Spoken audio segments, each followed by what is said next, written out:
The work that I do is very personal. It always comes from a very personal place. It has to do with what I'm feeling at the time and the place that I'm at. Because I know that and I understand that what I try to do is create as much experience as I can for myself that then eventually manifests into work.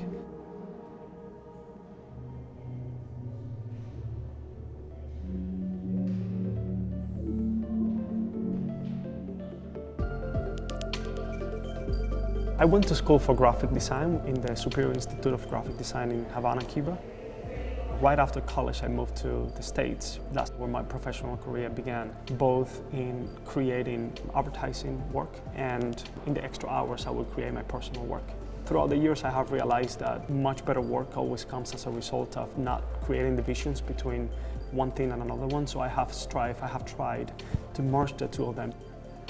When I was at school, I started experimenting with photography. Throughout the years, the work that I have created has expanded from photography to projection, to interaction, to using sensors, to using lights.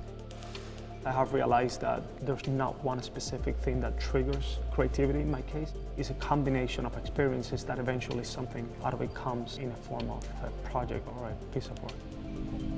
The Fragility of a Promise is a project that explores the dynamics between the forces of power outside of my control and myself. In thinking about the work and contextualizing the work in its physical form, the idea honed on a number of lights, over 1,000 individual LED lights that are structurally hanging from the ceiling in a concentric kind of way.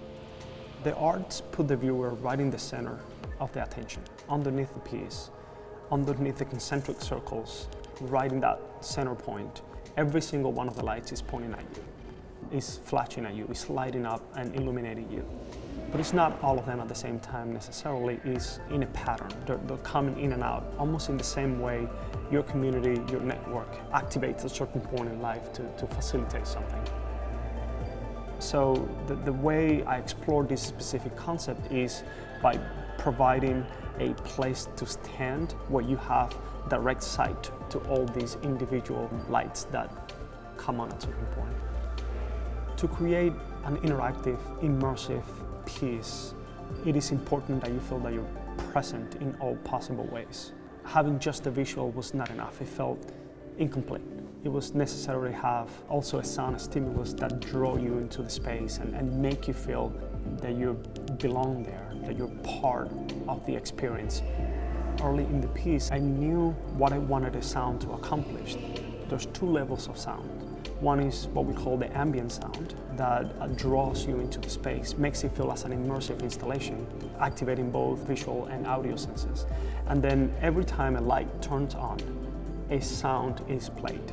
So we created a set of sounds that will work with the ambient sound. So every time a light turns on, a sound turns on.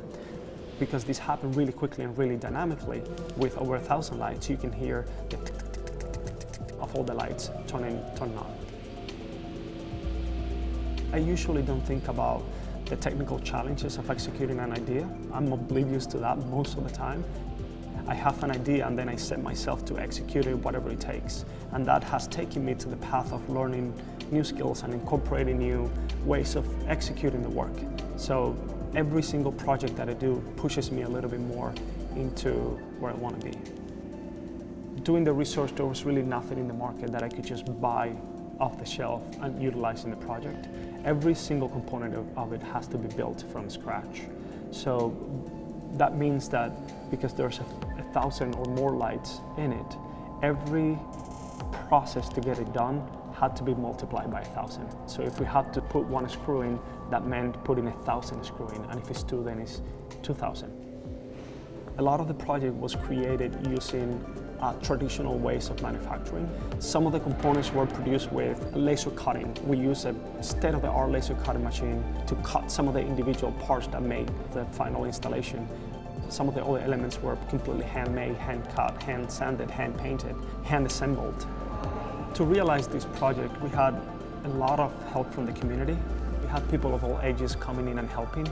We had really young kids all the way to senior citizens just being there, helping, even if it's just a little bit.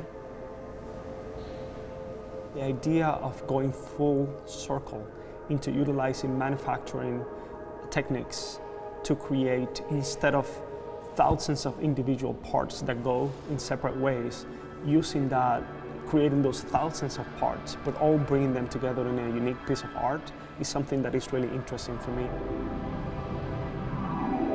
What I hope it happens is that the viewer is able to relax and just put everything aside and enjoy the work. Enjoy the piece and get lost, both in the sound and the visuals, in a way that makes them reconsider the dynamic of their own lives or their own speed of life. I just really hope they take the time to reflect about the piece, about its intention, about its meaning.